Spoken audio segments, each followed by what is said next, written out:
नमस्कार बच्चों, science classes की ऑनलाइन प्लेटफॉर्म पर मैं तरुण कुमार आप सबका स्वागत करता हूं।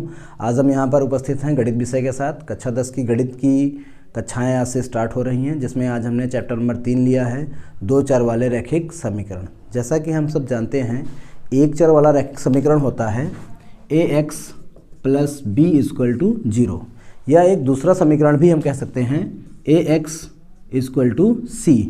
इस समीकरण में जो आप a, b और c देख रहे हैं, a, b और c, ये जो है वास्तविक संख्याएं हैं। क्या हैं? वास्तविक संख्याएं हैं।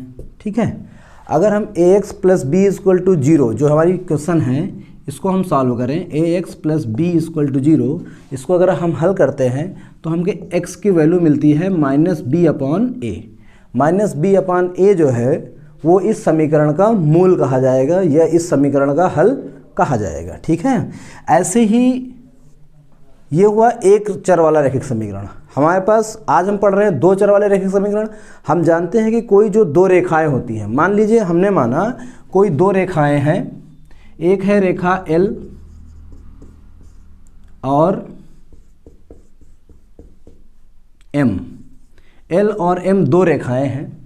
दो रेखाओं की जो कंडीशन होती है वो ये है कि या तो ये दो रेखाएं एक दूसरे को एक बिंदु पर काटती हैं।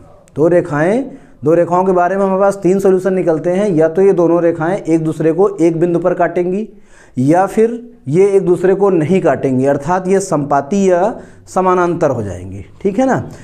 जब L और M हमारे पास दो रेखाएं होंगी तो हमारे को दो चर वाला रैखिक समीकरण प्राप्त होगा। कौन कौन से समीकरण प्राप्त होंगे? जैसे मान लेते हैं, हम मान लिए हमारे पास समीकरण है a1x + b1y + c1 = 0। ये चूँकि 1 1 इसलिए लगा रखा है कि ये रेखा 1 का इक्वेशन है।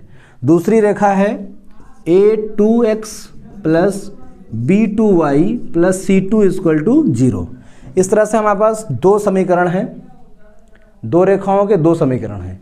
इन दोनों रेखाओं के बारे में तीन बातें हैं। या तो ये दोनों रेखाएं एक दूसरे को एक बिंदु पर कट करेंगी।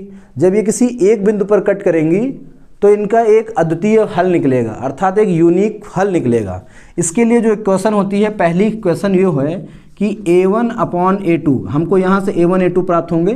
a1/a2 is not equal to b1/b2। अगर a1/a2 और b1/b2 इक्वल नहीं है, तब ये जो हमारे पास रेखा, जो हमारे पास समीकरण है, इनके अद्वितीय हल होंगे। क्या होंगे? अद्वितीय हल होगा। अद्वितीय हल का तात्पर्य है कि इनका केवल एक हल निकलेगा। आप ये भी कह सकते हैं कि केवल एक हल निकलेगा। ठीक है। दूसरी कंडीशन है बच्चों हमारे पास, अगर जो ये हमारा a1 a2 है, दूसरी कंडीशन है कि a1/a2 = b1/b2 हो, but is not equal to c1/c2। a1/a2 = b1/b2 and is not equal to c1/c2। अगर ऐसा है तो समीकरण के कोई हल नहीं होगा। समीकरण का कोई हल नहीं होगा। ठीक है। अगर a1/a2 = b1/b2 है तो समीकरण का एक हल होगा, ये यूनिक सॉल्यूशन होंगे या अद्वितीय हल होगा। अगर a1/a2 = b1/b2 है but is not equal to c1/c2, तब यहाँ पर क्या होगा? समीकरण का कोई हल नहीं निकलेगा। तीसरी कंडीशन है हमारे पास बच्चों, तीसरी कंडीशन है, अगर a1/a2 = b1/b2 = c1/c2 है, अर्थात तीनों ही वेरिएबल्स जो हैं वो इक्वल हैं, तो क्या होगा? इसके अनंत हल होंगे। क्या होगा? समीकरण के अनंत हल होंगे। अब हमको क्या करना है, जो आगे हम एक्सरसाइज के क्वेश्चन सॉल्व करेंगे ना, हमको वहाँ पर ये तीन कंडीशंस को याद रखना है। ठीक है। एक बार हम रिकॉल करते हैं। अगर दो रेखाएं हैं जिससे हमें दो समीकरण मिल रहे हैं a1x plus b1y plus c1 equal to 0 और दूसरा समीकरण है a2x plus b2y plus c2 equal to 0। यहाँ से हम a1 a2 b1 b2 c1 c2 find करेंगे। अगर पहली कंडीशन है a1 a2 is not equal to b1 upon b2, then अद्वितीय फल हो उस समीकरण के अद्वितीय हल होंगे, अर्थात हम कह सकते हैं उसका कोई केवल एक हल निकलेगा। ठीक है, समझ में आई। दूसरी कंडीशन है कि a1 a2 equal to b1 upon b2 हो but is not equal to c1 upon c2, then इस समीकरण का कोई भी हल नहीं होगा। ठीक है। तीसरी कंडीशन है a1 upon a2 equal to b1 upon b2 and equal to c1 upon c2, अर्थात तीनों ही इक्वल हैं, देन इस समीकरण के अनंत हल होंगे। ठीक है। अब हम जो है ये हमारा जो आगे क्वेश्चन जो हम समीकरण एक्सरसाइज करेंगे उसमें हमको इन चीज़ का ध्यान रखना होता है। हमसे पूछा जाएगा कि इस समीकरण के क्या हल होंगे, अनंत होंगे, एक होगा या नहीं होगा या अद्वितीय होगा, जो भी कुछ होगा तो हम इस तरह से कंपैरिजन करके इन्हीं कंडीशन इन्हीं शर्तों के आधार पर हम अपना आंसर देंगे। ठीक है। अब हम जो है आपको अगली एक्सरसाइज में पढ़ाते हैं। भैया हो गया। अभी हमारे पास एग्जाम्पल है, क्वेश्चन है जो अभी हमने आपको पढ़ाया है। तीन कंडीशन, कब अद्वितीय हल होंगे, कब कोई हल नहीं होगा और कब हमारे पास अनंत हल होंगे। तो इसी पर बेस्ड हम आपको एक एक्सरसाइज करवाते हैं, क्वेश्चन करवाते हैं। लिखा हुआ है निम्नलिखित प्रत्येक समीकरण निकाय के बारे में ज्ञात कीजिए या जांच कीजिए कि उसका एक अद्वितीय हल है, एक अद्वितीय हल है अथवा कोई हल नहीं है या फिर अनेक हल हैं। तो हमको ये पता करना है कि ए, बी और सी, ये जो तीन क्वेश्चन हमारे पास हैं, ये जो समीकरण हैं ये किस तरह का इनका हल है। हम पहला ले लेते हैं। पहला है आपका 5x plus 2y equal to 16, ये समीकरण है। और दूसरा है हमारे पास 7x minus 4y equal to 2। अब ये दो समीकरण हैं, इनको हमें ये बताना है कि इनका हल अद्वितीय है, अनेक हल है या फिर कोई हल नहीं है। कैसे करेंगे? पहला क्वेश्चन है ax plus 5x plus 2y बराबर 16, 5x plus 2y equal to 16 ये है। तो अगर हम इसको तुलना करें a1x प्लस b1y, अच्छा अभी नहीं होगा, इसको हम पहले क्या करेंगे, इसको a1x b1, अब जो हमारा इक्वेशन है a1x प्लस b1y और प्लस c इक्वल टू 0, हमें उस फॉर्म में लिख लेंगे। अभी हम क्या करेंगे, पहले लिखेंगे 5x प्लस 2y। अभी जो इसको हम थोड़ा सा ऐसा समझिए, ये पहली कंडीशन हमने लेके चले, तो 5x प्लस 2y जो प्लस 16 है इसको हम साइड चेंज कर देंगे, पक्षांतर करेंगे तो इधर का उधर जाएगा, साइड चेंज होगी तो हो जाएगा minus 16 equal to 0। 5x plus 2y minus 16 equal to 0। अब इसको हम अपने इक्वेशन से कंपेरिजन करेंगे, a1x plus b1y plus c equal to 0 से तुलना करने पर। ठीक है। अब यहाँ से हम करेंगे तो x का यहाँ पर x का गुणांक जो है वो 5 है, यहाँ पर a1 है, तो इसका मतलब हमारा जो a1 निकलेगा वो क्या होगा, 5 है, और b1 क्या है, 2 है, और जो हमारा c1 है वो माइनस 16 है। a1, b1 और c1 हमको समीकरण 1 से मिल गए हैं। अब ऐसे ही हम 7x minus 4y equal to 2 जो ये है, इससे हम जो है b1, a2, b2 और c2 फाइंड कर लेंगे। चलिए इधर मैं कर देता हूँ, 7x minus 4y equal to 2 लिखा है, इसको हम करेंगे 7x माइनस 4y, ये साइड चेंज होगा, माइनस 2 इक्वल टू 0 हो जाएगा। इसको हम a2x plus b2y plus c2 equal to 0 से तुलना करेंगे, करने पर। यहाँ से हम a2 इक्वल टू 7 और b2 equal to minus 4, c2 equal to minus 2। देखिए a2 जो है वो यहाँ पर 7, b2 जो है वो क्या है, क्योंकि हमारा प्लस से तुलना करना है ना, तो यहाँ पर हम देखेंगे यहाँ प्लस का साइन है, प्लस माइनस मिलके माइनस लिखा है, तो होगा b2 क्या होगा, माइनस 4 होगा, और c2 भी उसी तरह माइनस 2 होगा। ठीक है। हमको a1, b1, c1, a2, b2 और c2 मिल गए हैं। अब इसके क्या हल हैं, अभी थोड़ी देर पहले हमने आपको पढ़ाया है कि a1 upon a2 equal to b1 upon b2 is not equal to c1 upon c2। अगर ये कंडीशन है तो कोई हल नहीं होगा। अगर a1 a2 equal to b1 upon b2 equal to c1 upon c2 है तो अनंत हल होंगे, और अगर a1 upon a2 is not equal to b1 upon b2 तो अद्वितीय हल होगा। चलिए हम पहले a1 अपॉन a2 फाइंड करते हैं। A1 अपॉन A2, A1 की वैल्यू है 5 और B1 A2 की वैल्यू है 7, तो A1 अपॉन A2 हमारा हो गया है 5 अपॉन 7। B1 अपॉन B2 देखें, B1 अपॉन B2, तो B1 की वैल्यू है 2 और B2 की वैल्यू है -4। इसको हम कट कर देंगे, 2 1 जा 2, 2 2 जा 4, 1 अपॉन 2, ये हो जाएगा -1 अपॉन 2। तो B1 अपॉन B2 क्या होगा, -1 अपॉन 2। इसके बाद हम C1 अपॉन C2 देखें, C1 upon C2 equal to, C1 की वैल्यू है -16 और C2 क्या है -2, यहाँ से माइनस माइनस कट हो जाएगा, 2 1 जा 2, 2 8 जा 16, तो C1 upon C2 equal to 8। ठीक है, A1 upon A2 is not equal to, थोड़ा रोकना पड़ेगा यार, तो C1 अपॉन C2 -16 अपॉन 2, तो ये जब कट होगा 2 1 जा 2, 2 1 जा 2 और 2 8 जा 16, तो C1 अपॉन C2 की वैल्यू आ गई 8। अब देखो बच्चों, हमने देखा A1 अपॉन A2 5 अपॉन 7 है, B1 अपॉन B2 -1 अपॉन 2 है और C1 अपॉन C2 8 है। यहाँ हम देख रहे हैं कि A1 अपॉन A2 पहली condition is not equal to B1 upon B2। क्यों? ये है 5 upon 7 and B1 upon B2 आया है -1/2, तो क्या दोनों बराबर है? नहीं है बराबर, तो ये नॉट इक्वल टू आ गया। अब हमको C1 C2 के बारे में कुछ नहीं सोचना है, क्योंकि हमको तीन ही कंडीशन चेक करनी थी। पहली कंडीशन हमारी सेटिस्फाइड हो गई है, क्या हो गया है, A1 upon A2 is not equal to B1 upon B2। इस कंडीशन से हम बताएंगे कि इस समीकरण के अद्वितीय हल होंगे। ठीक है, इसी तरह से हम बी पार्ट करेंगे। 5x plus 2y equal to 16, 3x plus 6 upon 5 y equal to 2। अभी हम सेकंड पार्ट करते हैं। चलो, दूसरा पार्ट है बेटा 5x plus 2y plus equal to 16। ठीक है, अब फिर से हम वही काम करेंगे, 5x प्लस 2y, प्लस का 16 इधर लाएंगे तो माइनस का 16 हो जाएगा इक्वल टू 0। इसको कहते हैं साइड चेंज करना या पक्षांतर करना।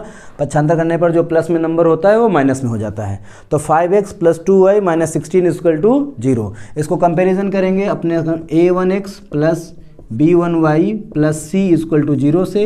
यहाँ से हमको से तुलना करने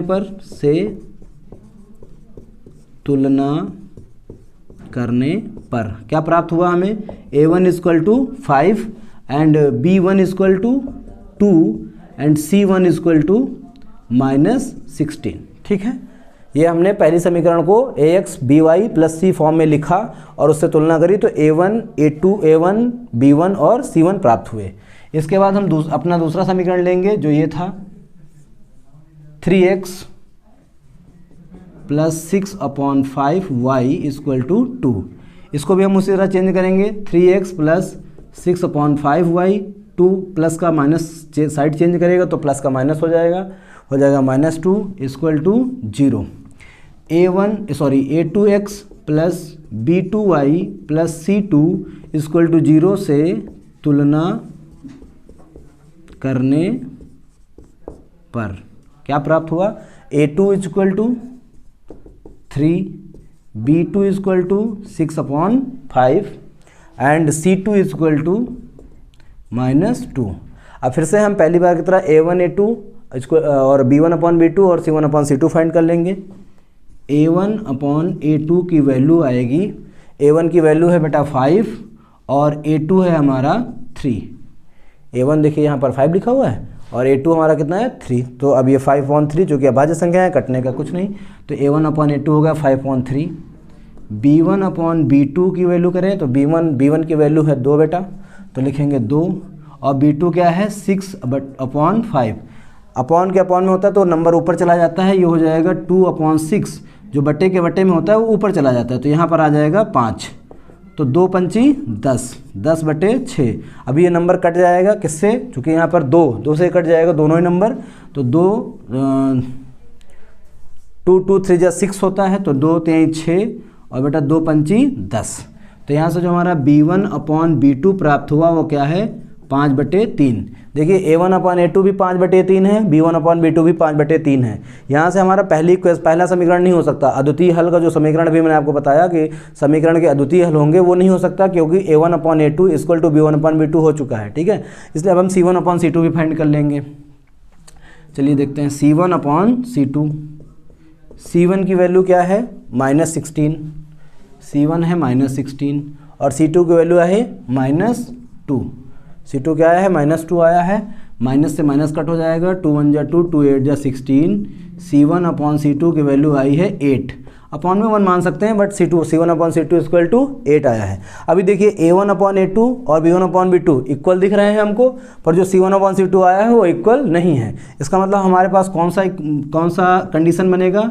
A1/A2 = B1/B2 but is not equal to C1/C2।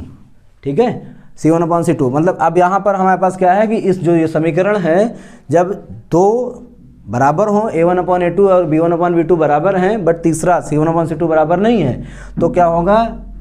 समीकरण क्या होता है? समीकरण का कोई हल नहीं होगा। समीकरण का कोई हल नहीं होगा। ठीक है, जैसे यहाँ बताया गया था कि अद्वितीय हल होंगे अथवा कोई हल नहीं है या अनेक हल हैं। तो पहले वाले ए पार्ट में हमारा आया था कि उसका हल अद्वितीय था, और दूसरे वाले में क्या आया है? इसका कोई भी हल नहीं है। अब हमारे पास तीसरा क्वेश्चन है। हमारे पास जगह खत्म हो रही है, हम दोबारा से मिटा के करते हैं। तीसरा पार्ट है बेटा हमारे पास, हम 2 पार्ट कर चुके हैं, अभी तीसरा पार्ट है 5x + 2y = 16। फिर से हम वही करेंगे, 5x + 2y - 16 = 0। A1x + B1y + C1 = 0 से तुलना करने पर। बार बार हम A1x B1y + C1 से तुलना कर रहे हैं। उम्मीद करता हूँ कि आप लोग तुलना करना समझ गए होंगे। ठीक है ना? अगर देखिए तुलना करना बहुत आसान काम है, बस हमारे पास इक्वेशन होती है A1x + B1y + C = 0, जो कि जो क्वेश्चन में दी होती है वो उस फॉर्म में नहीं है। तो हम क्या करते हैं, साइड चेंज करके हमने 5x को A1x + by को B1y और जो 16 इधर था उसको साइड चेंज करके C के रूप में A1x by और C के फॉर्म में लिख लेते हैं, तो हमारा तुलना करना आसान हो जाता है। ठीक है ना? तो यहाँ से हमारा A1 क्या आया? A1 आया बेटा 5। तुलना करने पर हमें प्राप्त हुआ A1 = 5, B1 = 2 और C1 = 16। अभी हमारे पास दूसरी समीकरण क्या है? C part, question number C की दूसरी समीकरण है, ये दूसरा समीकरण है 15/2x + 3y = 24। 15/2x + 3y = 24। इसको भी हम ax + by + c = 0 की फॉर्म में लिखेंगे। हम लिखेंगे 15/2x + 3y और प्लस का 24 साइड चेंज करेगा तो हो जाएगा -24 - का 24 हो जाएगा बराबर 0। इसकी भी हम तुलना कर लेंगे। किससे करेंगे? इस बार करेंगे A2x + B2y + C2 = 0 से तुलना करने पर क्या प्राप्त होगा हमको? A2 की वैल्यू है बेटा 15/2 और B2 की वैल्यू है इस बार 3। B2 y का कोफिशिएंट है तो यहाँ पर 3 होगा, और C2 की वैल्यू है -24। ठीक है, अब हम अपना फिर से वही निकालेंगे, A1/A2 क्या है, B1/B2 और C1/C2 क्या है। पहले हम फाइंड करेंगे A1/A2। A1 की वैल्यू है बेटा 5 और A2 की वैल्यू है 15/2। इसको सॉल्व करेंगे तो हो जाएगा 5/15। जो बटे के बटे होता है ऊपर आ जाता है, गुणे में 2 हो जाएगा, ये हो जाएगा 10/15। या फिर आप इसको लिख सकते हैं 5 दूनी 10, 5 तियाँ 15, मतलब 2/3। तो A1/A2 आ गया है फाइनली 2/3। ठीक है, अभी हम B1/B2 फाइंड करेंगे। B1/B2 क्या है हमारा? तो B1 की वैल्यू हमारे पास 2 है, ठीक है 2 हो गई, और B2 की वैल्यू क्या है? 3 है। तो B1/B2 भी हमारा हो गया है 2/3। 2/3। अभी हम देखते हैं अपना C1/C2 क्या है। C1/C2, C1 की वैल्यू है भैया -16, क्या है बेटा -16। और C2 की वैल्यू यहाँ देखिए दूसरे से प्राप्त हुई थी, तो C2 = -24।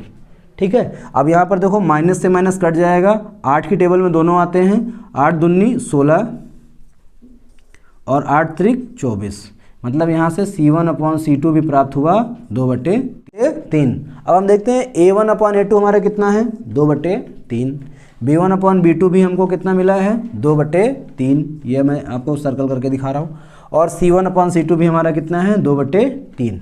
अब याद करिए हमारे पास कौन सी कंडीशन फॉलो हो रही है, A1/A2 = B1/B2 = C1/C2। ये भी 2/3 है, ये भी 2/3 है, और ये भी 2/3 है। इसका मतलब आपको याद है कि जब ये इक्वेशन फॉलो होता है, ये कंडीशन फॉलो होती है, इसका मतलब है कि समीकरण